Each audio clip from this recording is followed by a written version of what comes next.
everyone, and welcome to today's webinar on planning your successful business. My name's Yvette Adams from the Creative Collective, and we're very proud to be delivering this webinar today on behalf of the Department of Employment, Economic Development and Innovation, otherwise known as DD.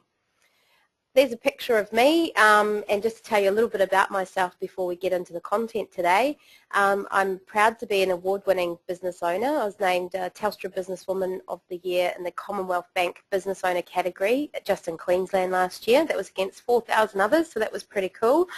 We've had some local success winning the Creative and Knowledge-Based Industries Award, and also some national success, an award at the Marketing Communications International Award last year as well.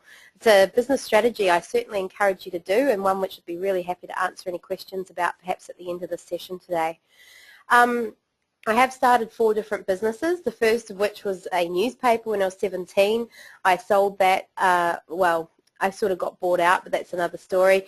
In 2002 I started an online t-shirt business, so I've been in, I guess you could say, retail, fashion and the online space since 2000, 2002. And then there was a Yummy Mummy education online portal, but my real focus these days is the Creative Collective. So I'm an owner-director, and we also have a franchise network. With the Creative Collective, we're basically a creative agency, and we work with startups, so I don't know if any of you are really new in business, but if you are, welcome. And we work right through to large corporates with local clients where we're based on the Sunshine Coast, interstate and international. I like to say in all my presentations that I am a mother of 2. Mine are currently aged 4 and 7, so I was crazy enough to set up the Creative Collective when my 4-year-old was just 7 weeks old. So at this point, I want to make sure that you are on board today and you're understanding this technology. And I want you to, if you can see a little red arrow, click on that and expand the menu so that you can see a view of probably other people online. And you should see a column where there's a little grey hand, and you can actually click on that to raise your hand. So right now, just to see if you've got the hang of this, I'd like you to raise your hand if you're a parent as well. So Jennifer's got it, Michael's got it, Paul's got it, Susan has, Emma has. So if the rest of you, I'll presume that you're not parents or that you're still looking for that hand. I do want you to, as I continue to talk, try and expand on that menu because we will be asking for feedback. There's also a text chat box, so if I ask for your feedback via text or chat, feel free to submit a question. And if you have any technical issues along the way, please feel free to direct those to Jag, who's also online. He'd be more than happy to help you. Oops, went too many ahead. So here's what we've got in store for you today. We've already done the intro and orientation. That was pretty easy. We're now going to revisit some key points from the workbook. So in the process of registering, you would have been sent some emails, which I don't know if you're a busy business owner like me, you may or may not have had time to look over those, but there would have been a link in there to a downloadable workbook. And if you haven't downloaded that already, I strongly encourage you to go back to it and download it and work through the exercises. That's how you'll get the most out of the session. I will be referring to things from the workbook, so I guess you can either use this webinar as a introduction and then refer to the workbook, or as a review. We'll then just do a quick review at the end, and there is going to be time for questions. And you know, this is a great opportunity to share your ideas, gain ideas from others, and we can always learn through asking questions from each other. So please don't be shy, and make sure you make the most of that. All right, into our content for today's presentation. As you know, it's business planning. So now is a really good time of year to look at your business plan. It's the end of the financial year, of course, so come 1 July, we've got a fresh slate. And I was talking to an accountant recently, and she said we like to tell people you've got 2 chances each year to kind of pick up your socks, get organised and plan, and that's where we're at right now. And I like that idea that you've got 2 chances. It doesn't have to be just a calendar idea. So here's some things we need to do to get success in our business, which I presume all of you want to achieve through planning. Number 1, you've got to be really honest with yourself and identify what your current situation is. Like I just mentioned, some of you might just be starting in business, so pretty much you've got a clean slate. Others of you, I appreciate, may have had a really tough start to the year. We've had natural disasters to contend with. The economy is still very tough for some people. Certain industries have certainly been really hard hit. So I want you to just start thinking right now, what is your current situation? Next up, you have to decide where you want to be in the future. Now, your future, it can be as long-term or short-term as you like. You may say where you want to be in December this year, which is what I would call a short-term goal, or where you want to be this time next year. If you were to jump on the same session, June 2012, and I asked you what your current situation is, where would that be? You can see identifying the best ways of achieving your goals, and hopefully I'll give you some ideas on those today, because it's one thing to say this is what I want to do, but it's another to actually work out your roadmap there. You need to find out the exact tasks in between of what needs to be done, and then you need to get measures to check your progress and review how you're going, because if you don't do any measurement checks along the way, it's like when you're losing weight, when they keep measuring you and doing fitness tests and things, they're checking your progress, because if you just did it at the end and you weren't getting you had no results, or not as great a result as you wanted, you could have changed things along the way to make sure that you did get there. The other really key point here, and a lot of business owners don't think to do this, they think they're running their own race, they've got to put their head down, they've got to not really look at what other people are doing, is you can compare your performance with other businesses and industry. Now, how do you do that? Well, I'll give you some ideas, but essentially there are benchmarking tools. So let's say if one of you out there was running a fish and chip shop, you could find out about what other takeaway type outlet shops would tend to achieve in their turnover and their those types of financial figures, and those figures are available.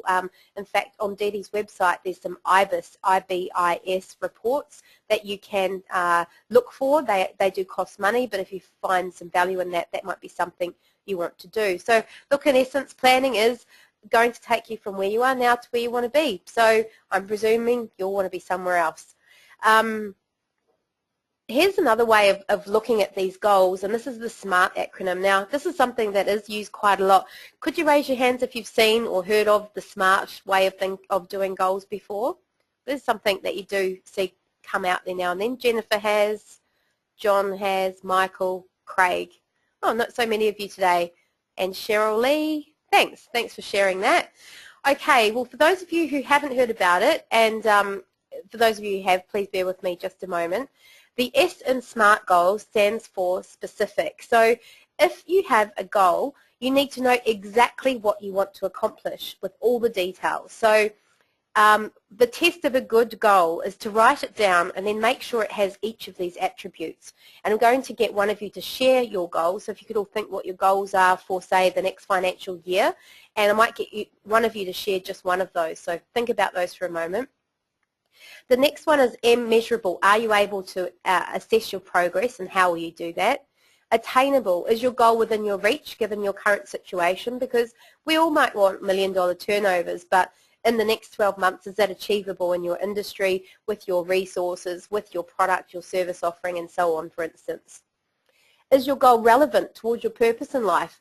You know, sometimes as a business owner, we start off with lots of enthusiasm and really keen on the idea, and then over time we can sort of lose that enthusiasm for one reason or another, and sometimes it just doesn't fit with our purpose in life anymore. Perhaps a family member's sick, or there's been relationship troubles at home. Different things can make us lose our way. Sometimes, here's a great example, we have a child, and you know, the business we used to run or the employment we used to be in is no longer suitable to work around being a parent. So I've got a sister-in-law right now that's, you know, looking at ways she can do beauty from home, because that's going to suit her purposes better in life now than going in and working as a travel agent day by day. Time sensitive, what's the deadline for completing your goal? If you don't actually put a timeline on it, this can go on and on. So, you know, if a goal, you can write it down and you can ask yourself, is it S, M, A, R, and T, and it ticks each of those boxes, that's a good goal. So right now, who would like to share their goal for the next 12 months? Would someone like to raise their hands? We'd all love to know what you think. Please don't be shy. We're a sharing, caring group here. It usually only takes one to volunteer, and then we get an onslaught. So who's going to be the lucky first one? Thank you, Michael. I'm going to unmute you.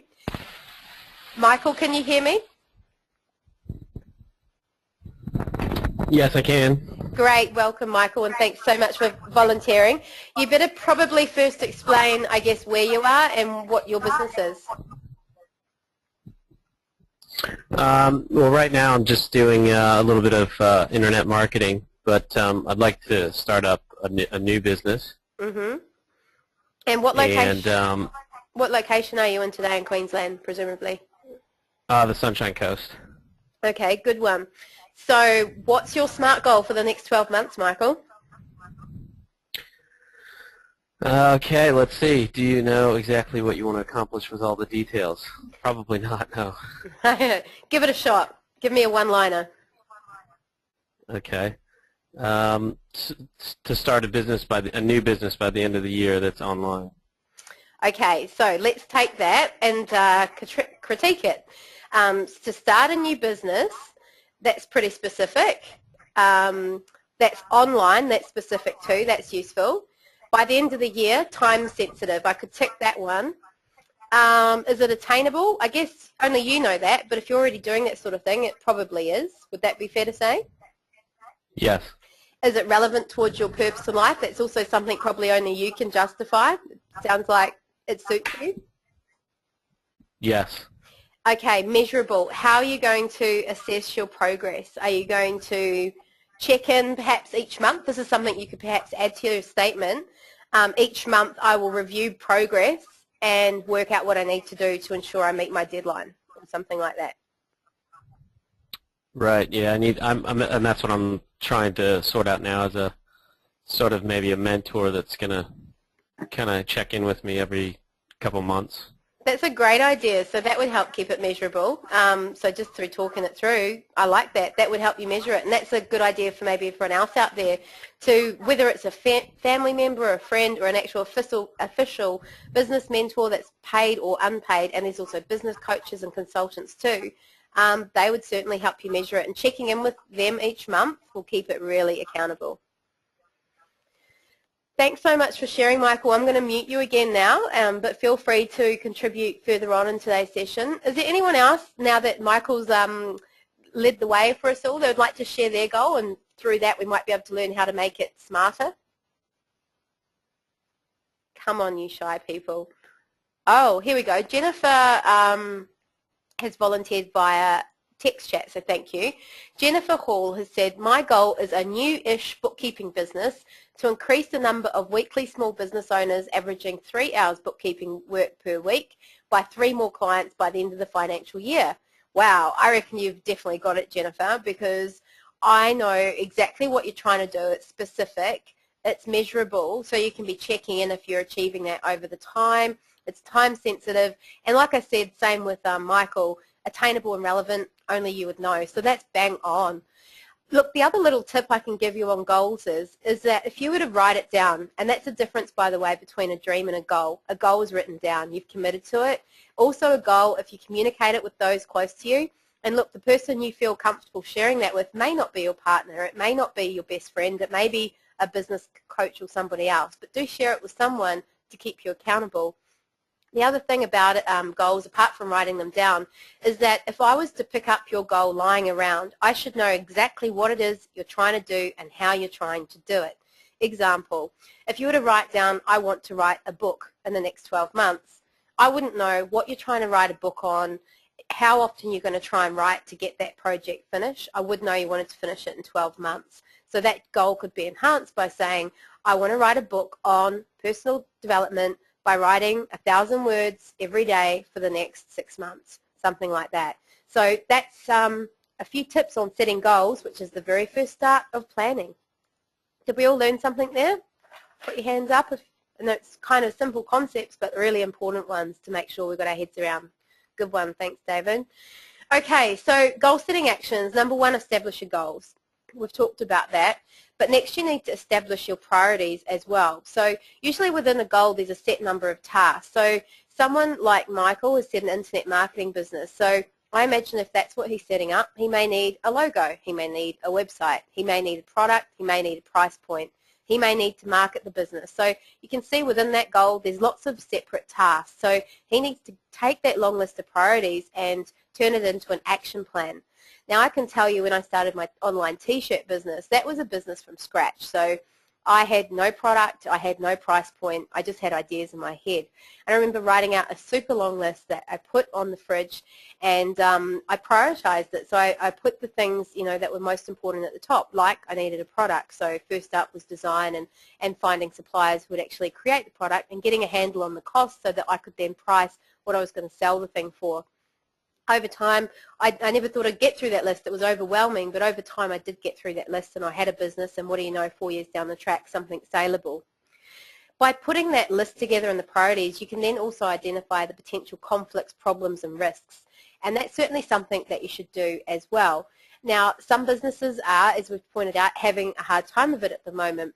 Now, some of those risks were foreseen and some of them weren't. Now, it sounds really pessimistic to focus on stuff like that, but the fact is that disasters do happen, problems do happen.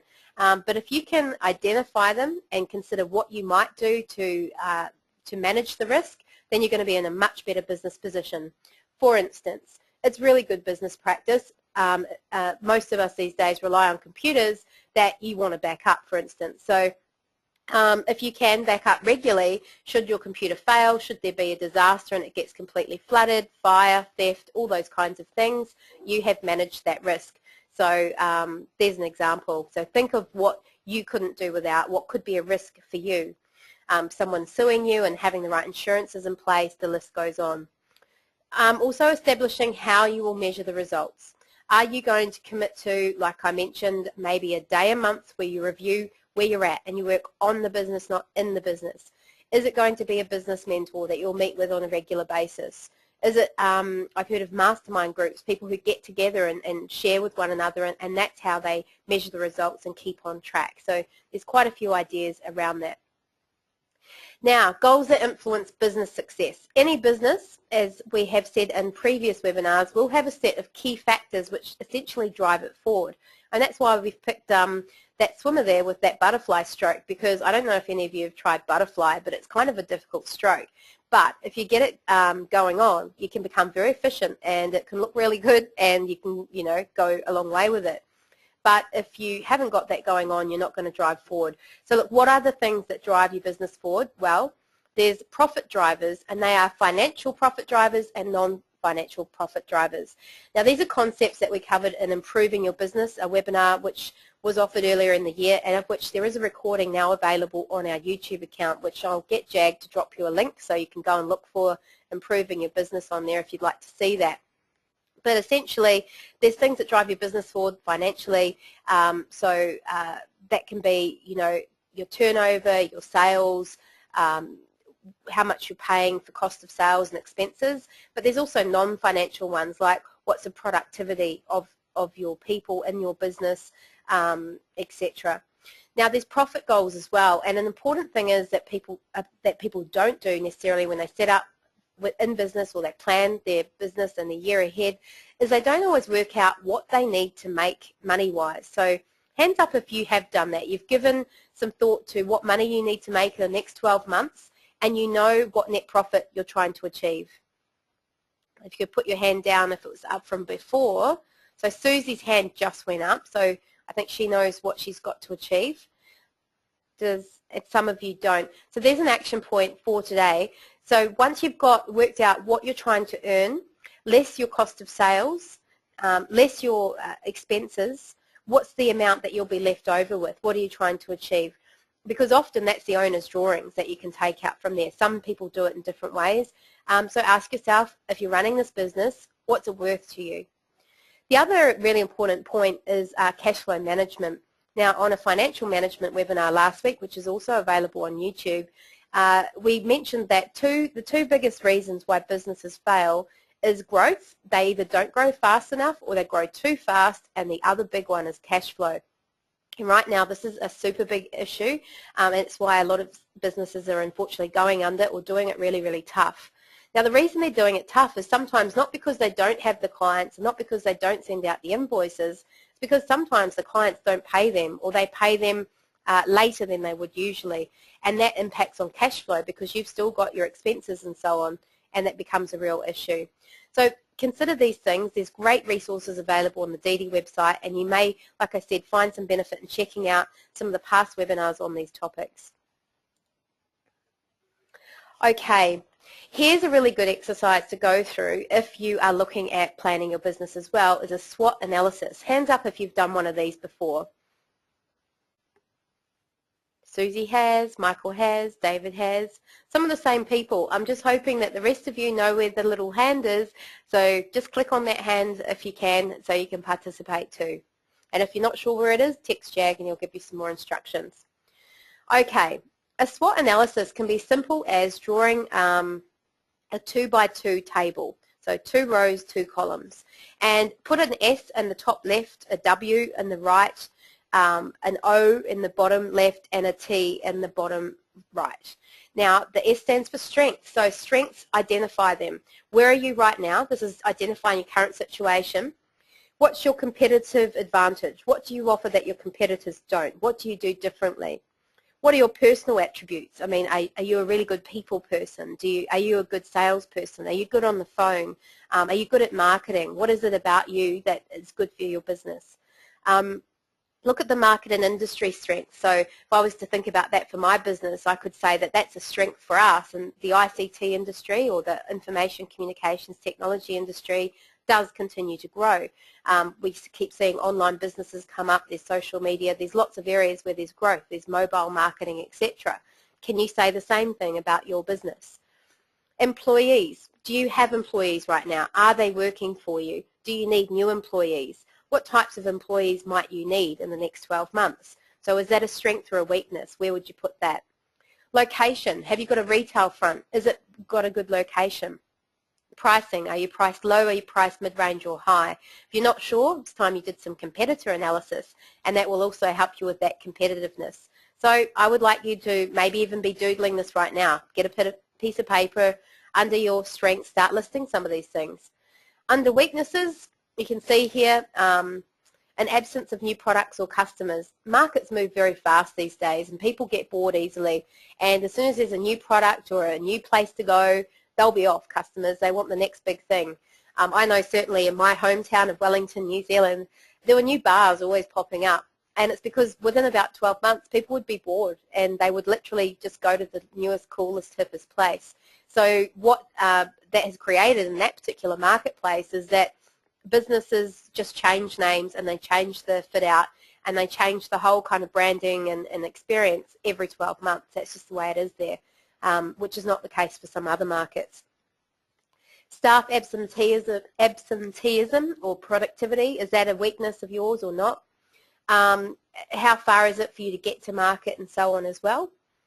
Opportunities, what new things are happening that could be an opportunity for you in the next 12 months? So is there new technology that's come about in your industry?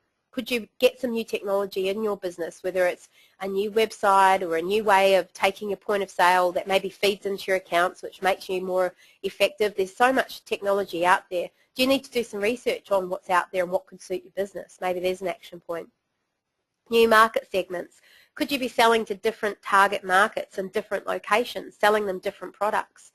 What about training? If you did some training or your staff did some training, is that an opportunity for you? Is it an opportunity for you to offer some training? What about changes of governments? Because we have changes locally and statewide and nationally on a regular basis. And what does that mean to your business? I know, for instance, in the recent budget, they did announce that there's a lot of funding for training. So if that's something your business offers, then perhaps there's an opportunity in there. And threats. So be honest with yourself. Are there new competitors? Is there higher interest rates? Are your clients not paying as regularly? Are the effects of disaster and the economy a threat to your business and what's going on right now? So that's a quick, easy tool, and I really encourage you to spend some time doing that. Now, risk management. I'd like to know, has anyone ever actually conducted a risk identification exercise? If you could just put your hand up if you have. Craig has, David has. Excellent, only 2 of you.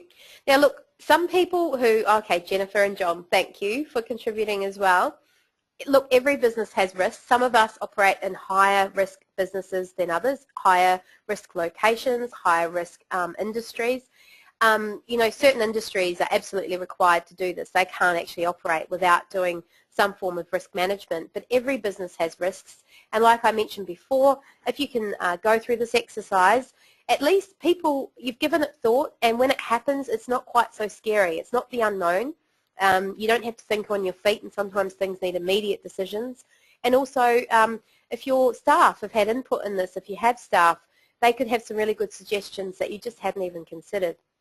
So, you know, on the screen you can see a risk of fire, loss of property or loss of life. Now you can see at the top there's a key, L for low, V, L for very low, M for medium, H for high, and VH for very high. What do you think is the likelihood of there being a fire? I suppose it depends where you operate and what you're dealing with. If you're dealing with chemicals and flammable items, then that would be VH. For somebody else, maybe it's just an M. The impact, if that happened, for most people, fire, loss of property, loss of life would be definitely high or very high. Priority on sorting it out is high. So you can see their preventative actions. They've thought if they could install some smoke alarms, extinguishers, get some training in place, have an evacuation procedure, make sure the insurances are up to date. Look, I know people, it gets tough because you've got so much on in business. You've got the finances and you've got new staff to hire and you've got to market and you've got to just service the clients you've got. But doing this is very, very important. A contingency plan as well. So look, there's a couple of other examples on there which I won't go into, but I want to make you aware that all of this is a component of the business continuity planning template, which is available on a link which I'm going to text you all right now. Now, apart from that, please be aware that there is actually a business continuity planning webinar on tomorrow, which you may find benefit in joining in on, and I'll give you the link and details for that just at the very end of the session as well. So I'll just type this little one in. It might take me 1 second. Okay, there we go. There's our business continuity template, and that's got that risk management one in there. Nice and easy for you to go through for your business. Okay, I talked about some reasons why business, risk management is important, but business continuity is really important. You know, your ability to continue operating as a business is extremely important, and we've seen great examples of that recently where we've had floods, we've had fires, we've had tsunamis, we've had earthquakes all around the world. So some of those businesses have been able to get back on their feet and are operating, and unfortunately some of them are still not. I heard a story just this week of a friend in Christchurch, New Zealand, who had a personal training studio, just taken out the lease. He'd just purchased all the equipment, and the building is deemed high risk. It's right in the middle of the CBD, so he cannot access it. He cannot get the equipment out and operate from a different location, and his insurance will not cover it because the building is not fallen down. So he's stuck between a rock and a hard place, so he is unable to continue operating his business at the current time. And that's something I just don't want to see you guys go through, so good reason to do some risk management. You can reduce your insurance premiums if you've got a good risk management plan. That's a pretty compelling reason, did you know? And you can also reduce your chance of being sued. We all may think we're good people, we won't get sued, we never do anything wrong by people in business, but unfortunately circumstances can just prevail that see yourself in a position where you are being sued. So it's a good idea to just minimise the risk and the chance of that at all times. It reduces the time when the business may be unable to operate. Allows you a plan to replace key people. I know recently, in the last 12 months, I've lost a few personnel, and I must admit I underestimated how much it would impact on the business, because it just takes time to recruit and train and get new people into place and the right people. So that's a pretty important point for businesses who are more than just themselves. Reducing the loss or damage to machinery, and overall just strengthening your capacity to stay in business. Look, Dee absolutely wants all business owners who start off in business to stay in business, and that's why they offer these webinars and a range of amazing resources as well.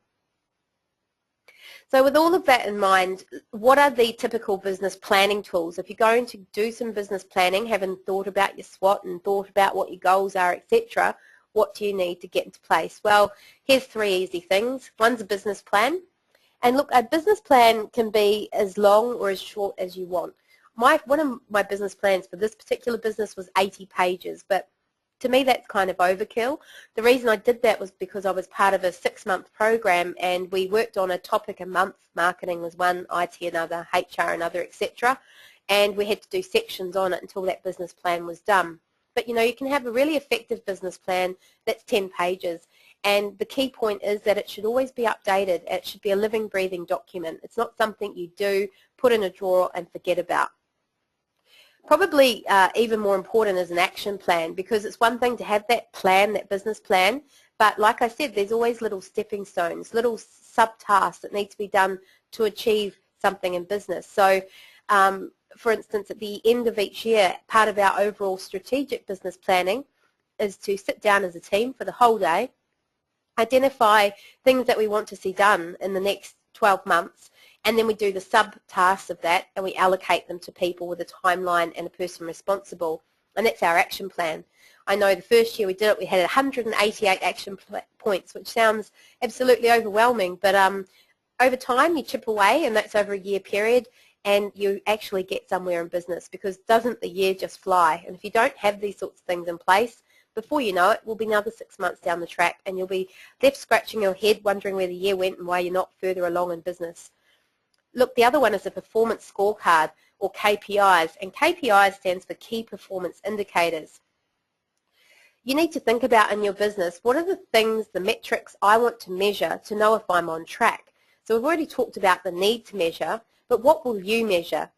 Now, to give you an idea of the types of things that some people measure that I would recommend, one is financials. You need to know where your money's at.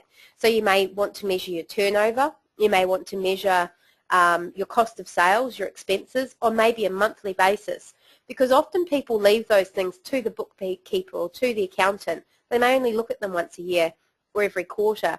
But I believe if you want to know how your business is going and keep on task to those goals, at least once a month I'd be looking at those key performance indicators. You might have some marketing indicators in there. You might be tracking, for instance, the number of unique users on your website. Or if you're into social media and see the benefit of it, maybe the number of likes on your Facebook page or the size of your database. They're the types of marketing metrics. Maybe the number of phone inquiries you get. If you're in a service-based industry and you're doing quoting, you might want to measure on a monthly basis the number of quotes you've raised. Now again, it may seem difficult to get around to recording this data and analysing this data, but if you do, you'll have a much better idea of where your business is at now and how you can plan to go forwards in the future. I did this for the first year, and by the second year I had a really good idea of what months would be busy, and I could also set myself some goals based on the last year by increasing all the things we achieved slightly. So that's what you can do. So look, all of this, you need to know what you need to do to keep operating and what you need to actually make money, because unfortunately there's a lot of business owners out there and all they do is really buy themselves a job. They're not really making a lot more than that, and some don't even really draw a proper wage. So I certainly don't want that to be one of you guys. Now, business planning models. There's traditional planning, which is very owner-focused, where you do sit down, you do the business plan, you think, this is me, this is what I want to do, this is what I think the industry needs, my market needs, etc. Or there's also business process planning, where you think about the customer. Now, I'm quite a fan of that second one because, you know, at the end of the day, they should drive your business. Now, I was just talking recently to a woman who runs a business publication here on the Sunshine Coast called Business Matters, and she said to me one of the reasons she thinks her business has been so successful in the past 12 months since she took over the title is that she consistently asks her customers what they want. Now, for instance, they asked her quite a few times that they wanted a crossword in the magazine, and she thought, wow, I can't give up a whole page, it's so valuable to put a crossword in there. But, you know, when 9 people asked, good on her, she listened, and she's planning her business, she's changing things as a result of what they want. So they're also saying they want it monthly, so she's working towards perhaps changing it to monthly. They're saying they want more articles, more inspiration, so she's looking to increase the page count. So think about how you can involve your customers. You can, sure, as perhaps you run the cafe, as you pass over the coffee, ask them what they want, but you'll probably get a lot better feedback if you run things like online surveys and surveys on hand and a competition even maybe, focus groups, etc., to get more information. Your staff also can provide some very good information on this front. So look, there's the stages that you should probably think about going through. One is market research. Now, I meet a lot of people who say they want to start a business or they want to improve their current business position, and I will often say to them, well, what's your market doing? What research have you done? And often they've done a bit of Googling around, but that's about it. Or sometimes they're just making assumptions. They'll say, oh, I know no one else is doing this, or I know this is needed. But you're going to be better positioned with your planning if you actually have some hard facts. Sometimes it can be beneficial to get someone who's separate to you, objective, and can help you do that market research, a professional. The second part is competitive advantage. You can really define what you offer different to your competitors. That can really help your business get a competitive advantage, but get a one-up, get a step up, really position well so that you can succeed in business. And that flows on really well to number 3, your unique selling proposition, also known as a USP. Who's heard of that concept, a USP? Hands up if you have. Jennifer has, Michael has, Jenny has. Cool. Just checking you're still with me. A USP is what's unique. You know, I ask people about this sometimes and they'll say, oh, we've got really good customer service. Now, if I had $1 for every person who told me that the USP was that they had good customer service, I would be a lot richer right now. That is not, to me, a USP. That is no different to anybody. Everybody says they've got good customer service. What is unique? What is something that you offer that nobody else offers? Is it, for instance, we offer a bottle of wine at the completion of a website project. To be honest, I don't know if other people offer that. I haven't gone out and found it, but it's our way of saying thank you for choosing to do business with us, and we hope you enjoy this. There's other USPs that you can achieve. Awards can help you be different. No one else can say that they won a particular title in a particular awards. There's an idea for you. Look, there's lots of others. Would anyone actually like to put their hand up and share a USP they believe their business has, just to help everyone with some more ideas? If you want to, keep your hand up if you want me to unmute you, and put it down if you don't want me to unmute you. Ruth, you've got your hand up. Shall we see if you've got a USP to share? Ruth, are you there? Hello. Hello. I'm just wondering, do you have a USP for your business, do you think, that you'd like to share? We give our clients a special coin purse, which we only make. Okay, that's nice, and that goes down well. That's well received. Yeah, it's all organic and. Beautiful. Thanks for sharing. Jenny, you've got your hand up. Have you got a good USP you'd like to share? I'm not getting any sound from Jenny, so she may not have a suitable mic. We'll push on. I'm just noticing the time is ticking away. Critical success factors. That's something else we need to think about. What are the things that absolutely have to happen for your business to succeed? I'm going to go into those a little bit more in a moment. There's also the key activities you need to perform in your business to be successful. What are they? For instance, in our business, we need to be constantly seeking new business, raising quotes, following up on those quotes. They're just activities that have to happen for us to have a business. And then we need to convert those estimates. We need to then perform those projects and do them to a standard that the client is very happy and hopefully does repeat business with us or even refers. With all of that, you have an action plan, and finally you get the results, exactly where you want to be. And that is taken straight out of that workbook, by the way, so do again go and have a look at that workbook. Now, a business plan can help in so many ways, and I think a lot of us know what these things are, but we may or may not have a business plan.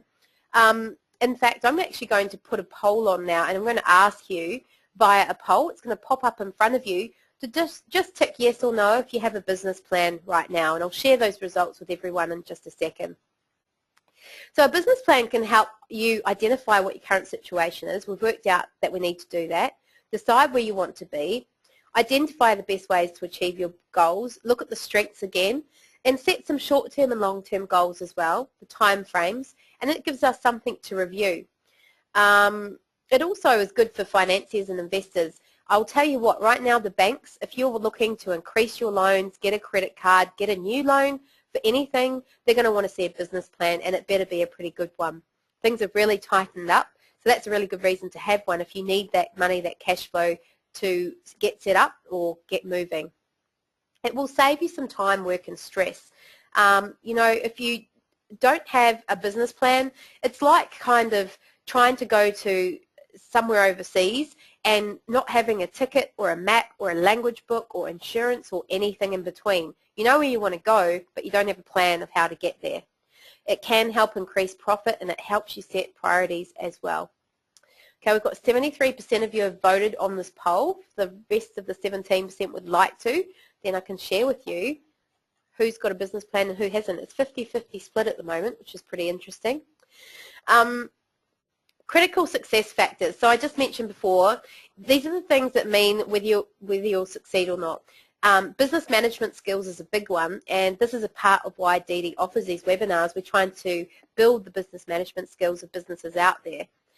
Because, you know, we realise that, if someone's just noted that they can only see the poll question page, and if I'm going to move on, so I'm going to close the poll and share it. 53% of you said yes, you had a business plan. 47% no, split down the middle. Well, I can see while you're getting on this seminar, the half of you, and the other half who have one, great, because hopefully you'll pick up some tips and get you all fired up to go back and work on it some more. All right, I'm going to hide that, and now I believe, Jenny, you should be able to see this again. Okay, other success factors. We all need the funds necessary to start a business and run it effectively. Now, a common thing I see is people trying to start a business on a shoestring. It's now easier than ever before to start a business with literally not a lot of cash, if any. We can put it on our credit card, we can cut corners, we can teach ourselves to, you know, do a bit of a thing online for a business card and a website, and we're in business. But if you want to start it, if you're serious about it, sometimes you need to have a little bit more money behind you to do it a good job, because you do need to market it, probably ongoing. You may need other resources in place. You need also systems that give you accurate feedback about what your customers think of you. Because it's one thing, let's say you're a baker and you keep baking these pies, and week on week you sell some, but maybe not enough to be really doing that well. Are you asking your customers what they think about those pies and what other pie selections they may like to see? Other critical success factors, having the right staff. Gee, I'm really blessed. I've got great staff, but I also hire very carefully. So I want you to think about your staff. Hands up those of you who do employ staff right now out of interest. No one employing staff? We're all one or two man, three of you. Okay, that's not uncommon, you know. The backbone of Queensland business is home business owners, and often one or two people in the business, so that's interesting. Maybe some of you want to go on to get staff in the future, so you'll remember this, that you've got to have the right skills. I think everyone knows that anyway. We need the feedback, and we need a unique and special location. Now look, that is true, but a lot of us can also run a business from home. Some pros and cons against that. And I'll level with you, until very recently I was a home-based business, and it suited me. It suited me working around the kids and throwing a load of washing on and putting the dishwasher on, etc. But we did grow to such a point with 6 staff that we have ended up purchasing commercial premises now. Now, is our location special to us? Not particularly. It's central. We wanted that. We certainly didn't want to be on a main strip, which is what some businesses would say that's where they want to be. We don't really want people coming in and saying, hi, I'd just like to find out about some little service. We're more strategic about the way we choose to do business. We usually target them. It depends on you and what you do. You know, some people locate their businesses at markets just to test the market, something unique about them. I was hearing a story when I was up at Noosa Chamber of Commerce this week about an ice cream van that's been in a certain location on the river for 17 years. And that's unique. Everyone knows where their ice cream van is, and that's their advantage. So think about that. Systems is a big one. When people ever ask me, how have you achieved what you've achieved in business in the time that you have, my answer is often systems and procedures. Now, the systems we use or choose to use, a lot of them are cloud computing systems, and that means they're online. We actually did a whole webinar session for DD, which is again on that YouTube, that account, and it's all about cloud computing. And I talk about it, how there are accounting systems online, there's customer relationship management systems online that record every interaction that you've had with a customer via phone or email, whether they're a prospect or an existing customer. Stock systems, how you're going to keep stock. I know when I had my t-shirt business, that was a never-ending story. I was constantly, pulling them out the wardrobe and doing tallies up, but it wasn't really a very effective system, and I could have saved a lot of time and energy by probably getting that into my account system and swiping them and getting some electronic stuff going on. Also, suitable systems to guide the ongoing development of you and your staff. I really pride myself on, as a company, in creating systems and procedures that my staff can follow. Right now, this week, we've got a work experience girl in just for the week, and she's going to enjoy her time a lot more here if we can give her a system and a procedure that she can follow to actually achieve things, rather than waiting for our training and guidance at every step of the way. So I hope there's some ideas on things you could be doing, because they are the things, if you want to know what's the secret to business, how do I get success, how do other people do it, that is the truth of the story. Developing an action plan. Now, we talked about an action plan. I wanted to give you a bit of a blueprint for these as well. So you would have what you're trying to achieve here, the goals, and it might have more information here about what. So you might have a one-liner. Let's say it's your goal to get a website or get a refreshed website, and within that, to get a website that sells items online, e-commerce enabled perhaps might be a more elaborate one. Now, the actions here could be to investigate what the right platform is, to investigate whether my bank will have a payment gateway, etc., and there'll be many other subtasks. It might be to interview possibly suitable companies to get a handle on the budget, etc. Who will do this? Well, as a lot of you indicated, it's you on your own. It probably will be you. But here's another little secret of mine from business. It doesn't have to be you. I have got this work experience person in right now. I have used a lot of work experience people over time. I've also had interns. I've got a trainee right now. So if you would like help, but you just don't know where to get it and don't know if you can afford it, there's a few suggestions already.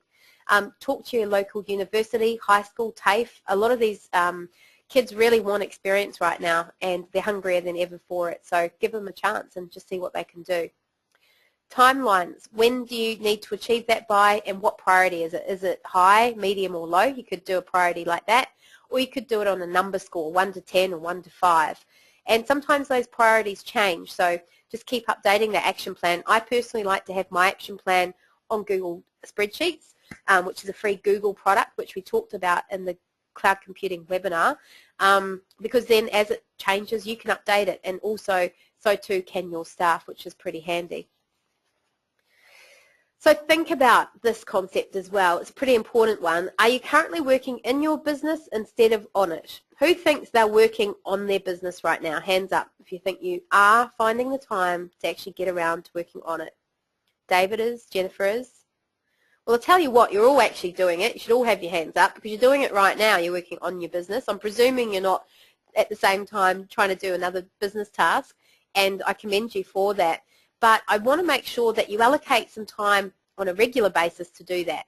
Do you look at it once a week? Do you have a little, let's call it business development time? Maybe you block out, a couple of hours in your diary every single week to work on it, where you literally look at your business plan, you look at your action plan, you think, you even just stand there and think about what you're doing. I used to have a boss years ago at the New Zealand government where I worked, and sometimes I'd walk in his room and he'd just be gazing out the window. And I would think, what are you doing? And over time as I got to know him, he told me.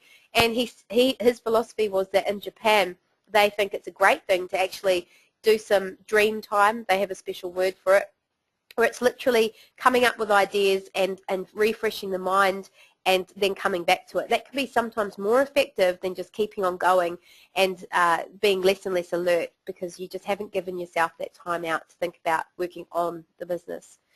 So there's the business plan. I'd like you to text me, those of you who have one, when it was last updated, and be honest, because I'm not going to judge you by it. Be interesting to know if you could just drop me a line on that.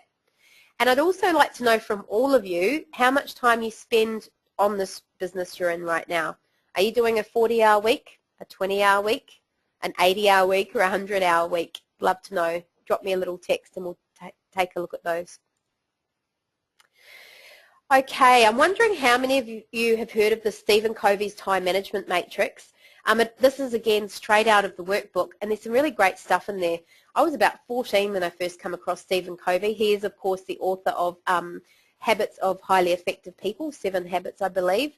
I'm not going to go into this in huge detail, but his basic premise is that you can put things into quadrants, and they are things that are important and urgent. That's the highest priority. Things that are important but not urgent. They must be done, but they don't have to be done immediately. Things that are not important but they're urgent, and there's also things that are not important and not urgent. Sometimes by grading things you've got to do in business into these areas will help you prioritize what you should be working on first, because you should be working on the important and urgent, and the important not urgent things as well. All right, being more time efficient. This is often a common problem with business owners. Hands up if time management's a bit of an issue for you. Quite a few of you usually get 90% of hands up there. There's never enough time in the day.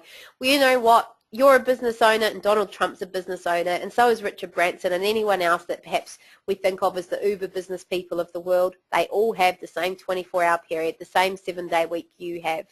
So how do you fit in what maybe they fit in? How do you achieve what maybe they achieve, or whoever it is that's your business guru that you look up to? Number one is make sure you have that thinking time. I just mentioned it. There you go.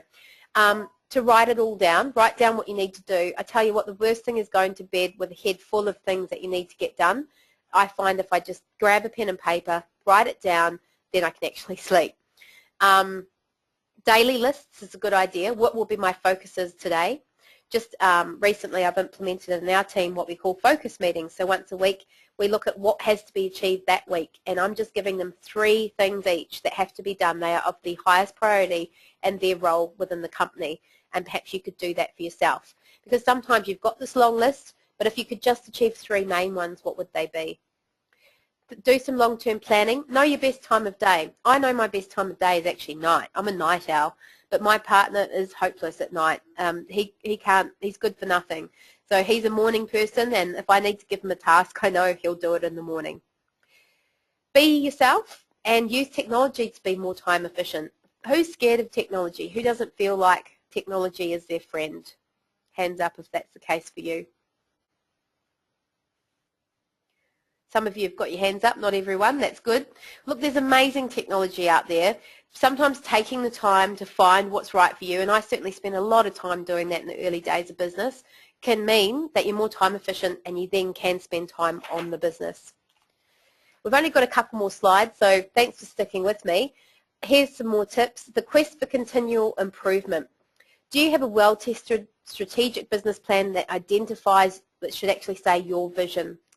So when I was about to do that annual strategic planning session, a business mentor of mine said, what is your company vision, and have you clearly communicated that with your staff?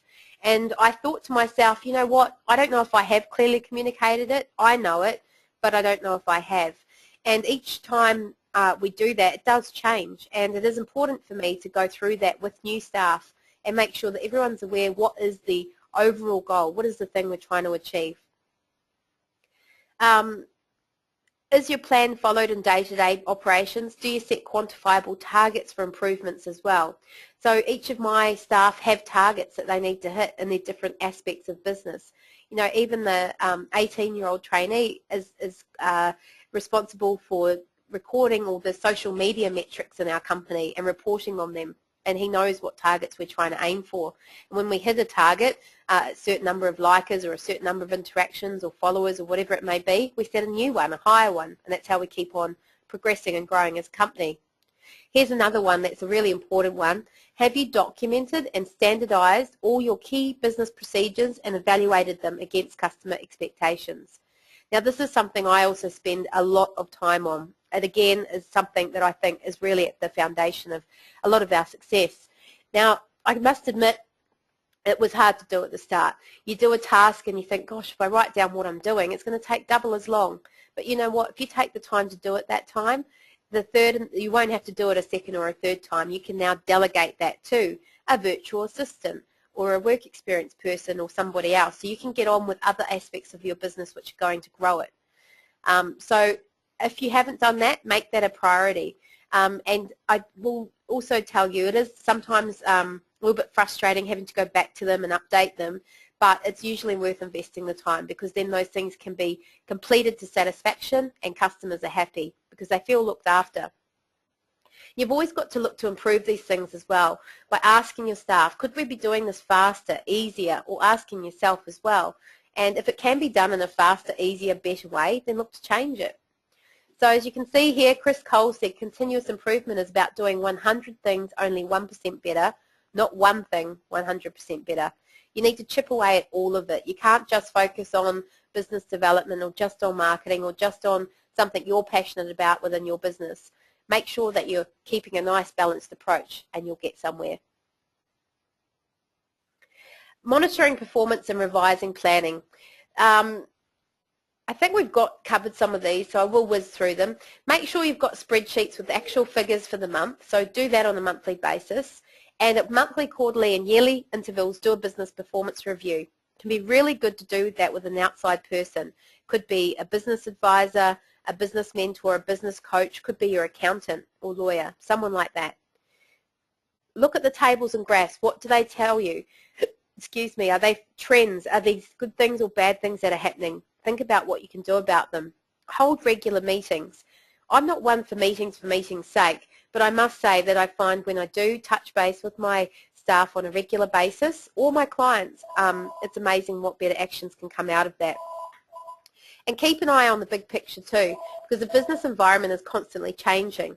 We've had increased interest rates, we've had fuel costs go up, power, water, we've had natural disasters. So you can't just put your head down and pretend these things aren't going to happen and won't impact on your business, because they do. You need to be sensible and develop a plan so that you can weather the storm, so to speak, as best you can. Look at that SWOT once you've done it each quarter. So try and make some of your weaknesses turn into strengths. Try and turn some of those opportunities into strengths as well, or just capitalize on the opportunities while they're there. Some opportunities don't stay around forever. Update the business plan as part of a regular financial and operations review, and undertake a thorough review of the whole plan at least each year, or more regularly if it's required, because some businesses are in very dynamic areas. I know ours moves very, very fast. So finally, this is the last slide for today's content. To interpret how you're performing, you also need to compare performance metrics. So I mentioned there was a resource for benchmarking. There it is there, benchmarking.com.au, promotional code and view promo. If you go onto there, you can see some of the benchmarks that are available. With benchmarks, you can make comparisons based on time. So by that I mean you can compare your business this month to this time last year, or this month compared to last month, and so on, or this quarter compared to last quarter. Those time comparisons can be really good to make sure you're on the up, on the even keel, or if you're down. And look, it's better to know than not to know. Industry benchmarks are the ones there, and just general business standards as well. Even talking to people, how is the industry going? I talk to everybody. I talk to the guy I get my coffee from in the shop, how's business? I asked the lawyer I was talking to the other day about a certain matter, how's business? It's amazing what you find out just by doing that. You know what he told me? He said business is booming because they're doing a lot of insolvency work, which is very sad, but it's because I bet some of those businesses aren't doing enough business planning. All right, people, you've been a wonderful, receptive audience. I'd like to open up the opportunity to ask questions, and I strongly encourage you to all stay online. I have a couple of important announcements to make straight after that, and make the most of these questions too. Simply raise your hand if you'd like to ask a question, or you can always send it through on the question area if you don't actually have a mic on you. Who's going to be the first to kickstart these things? Don't be shy. Thank you, Michael. Good on you. Hey, Michael, you're unmuted. Okay, yeah, I guess I just have a question. I've been doing a bit of research around the coast, and there's a lot of like incubating companies, but I know sometimes it seems like when you already have an idea and you're ready to go with the business. Do you know of any other companies that kind of are, I don't know, closer to conception, like the brainstorming point of getting a business going or an idea? What do you mean? People that will help you when you're at that point? Yeah, or even just kind of raising ideas as well. Look, the Innovation Centre, I guess that's probably what you're alluding to. It is a business incubator, but they have two buildings. They have one that's meant to be for new businesses who are in the early stages that they're supporting in quite a significant way. And then there's another area which is more developed businesses. But it wouldn't hurt you at all to make some inquiries. I don't know if you already have with them, just to see what services they might have in there. Okay. Yep. In your industry great. as well, Thank you. Down in Brisbane, there is the Creative Industries Precinct as well at, where is it at? I think it's at South Bank. He could make some inquiries down there and just see what they could suggest. But I tell you what, I'm going to share a 1300 number for Dee Dee. They might also have some ideas on that front for you. Okay. Okay? But great, thank you. Really good idea, Michael, to surround yourself with like-minded people and mentors and all of that sort of thing. It's a great idea to do when you're setting up a business. Another little idea is I chose to set up my own group of, I call them my board of advisors. Now, I don't pay them any money, but they're people, business people I admire, respect, and value their opinion, people I don't sharing information in confidence. I've got a friend on there who did an MBA. He's created global businesses. He's worked in Sydney in IT, and he's an old friend. I just really respect him, and he's one of my board of advisors, and he constantly sends me little tidbits, checks in, sees how I'm going, and we also have formal meetings once a month. So think of people maybe in your circle, and look, now and then I just meet people too, and I say, hey, you want to be on my board of advisors? And you tell them a bit about their company, and sometimes you get a yes. So there's another little idea too for you. Would anyone else like to ask a question, anything related to business planning or indeed anything I've covered? Now I want to make sure I pronounce this right, and I apologise if I don't. I've got a text question from Shui Che. I'm sorry if I've said that wrong. But they say, hi there, I have a question. I provide health service to people with disability, but I don't know how to introduce my service to organisations. Okay. I think, again, your local DD office would be a good place to start. They would know, you could tell them more about your business, and they might be able to connect you to some other businesses. Who else could you talk to about a health service? I don't know if you've talked to Queensland Health. I don't know exactly where you're located, but I know as well there is a organisation here on the Sunshine Coast, and wherever you are there might be a similar organisation. There's one here called the Sunshine Coast Division of General Practice, and they actually look after the interests of all the GPs on the coast. So make an inquiry with some of those sort of associations or overarching bodies might be a good place. I'm sure he's saying, I told several organisations but they didn't reply. You know what, that's a common thing in business. Sometimes you just don't get a reply. I'm presuming if you told them maybe via email they didn't reply. You know what, try picking up the phone and literally calling people and getting referred, and you might get around a few people, but hopefully eventually you'll get somewhere. So perseverance would be a good idea. Is that helpful? Thank you. Good. Good to hear. All right. Thanks so much for making the most of the questions. Does anybody else have a question? Please don't be shy and, you know, log off and think, gosh, I should have asked that. Nothing worse. Just put your hand up or send me a little link through. Well, you're just about, oh yes, Ruth's got in there just in time. Okay, Ruth, let's try and unmute you. Ruth, are you there? Yes, yes. I just don't know how to measure what I'm actually producing and how to have the timeline and all that. Okay, so tell me more about your business. It's a eco-ethical organic clothing line, and we're just starting out, and we've had great feedback, and I just don't know how to take it to the next step of doing the producing and how much to produce, and should I work out how the cost of each. Yeah. So you're asking sort of several questions. So what's one question you'd like to start with? How do I monitor the process? Monitor the process of what? Of accountability, I guess. Of accountability. All right, well, you probably need to set yourself some targets. So for starting a business, let's keep some really simple ones.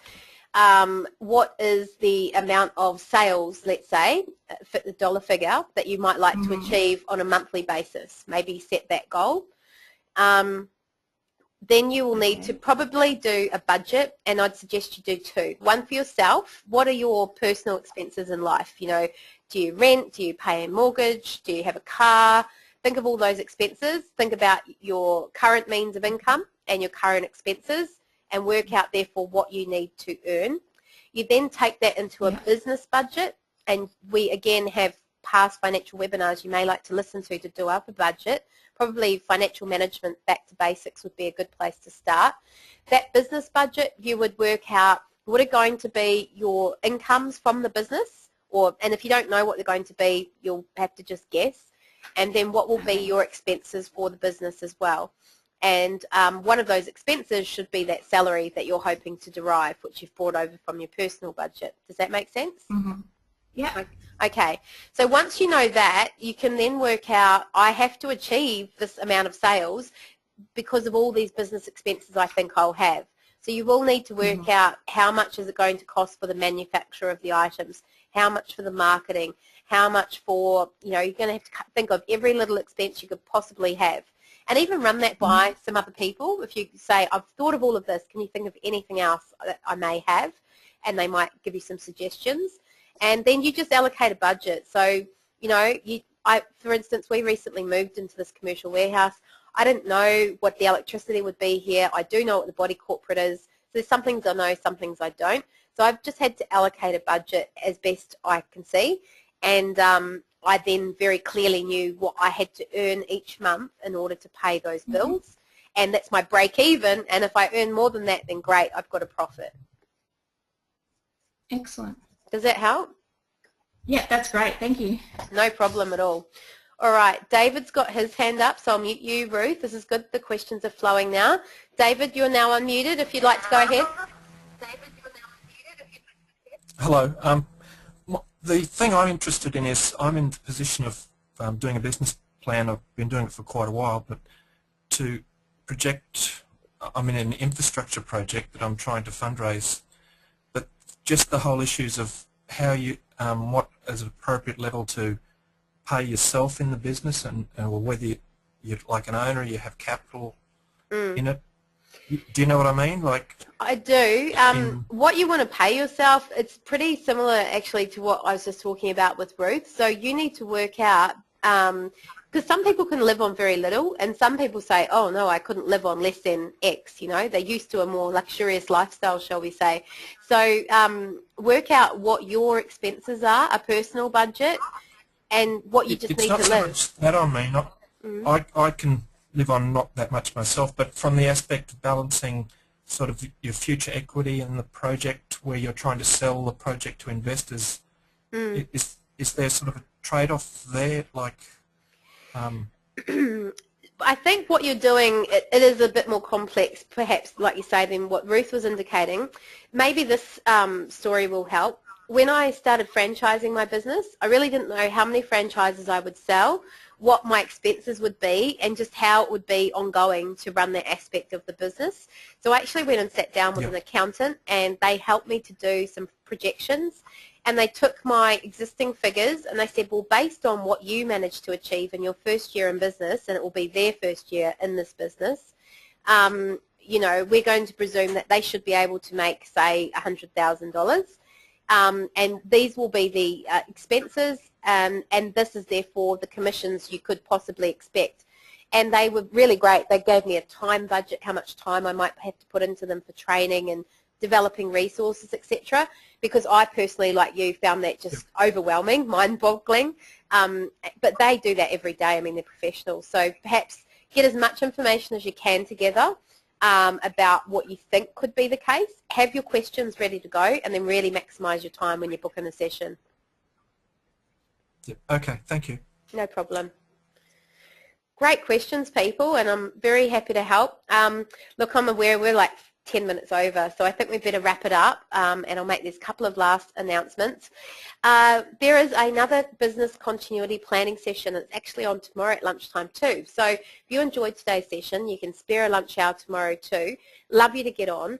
Business continuity planning is a topic I have alluded to a little bit today, but it's basically looking at the approach of PPRR, which is related to disasters and disaster management in businesses. So PPRR is being prepared. Sorry, I'm just having a mind blank all of a sudden.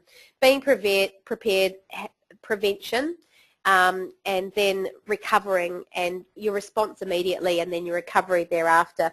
So look, there's lots of things around that topic, and lots of businesses who have been affected, of course, in Queensland in the last 6 months. So I'd love you to jump on, and or if you know of any businesses who have been very affected by the disasters and are looking for tips on getting back on their feet, or looking at preventing these terrible things that happen to them ever happening again, please tell them about the session. It's free again, and the link is not actually available on business.qld.gov.au, so that's the link there that you can go to for your convenience. I might just, I'll text that through to you in just a second. I want to let you know, actually, I'll quickly do that now because, here we go. There, that's through to everybody. And we'll go back to here.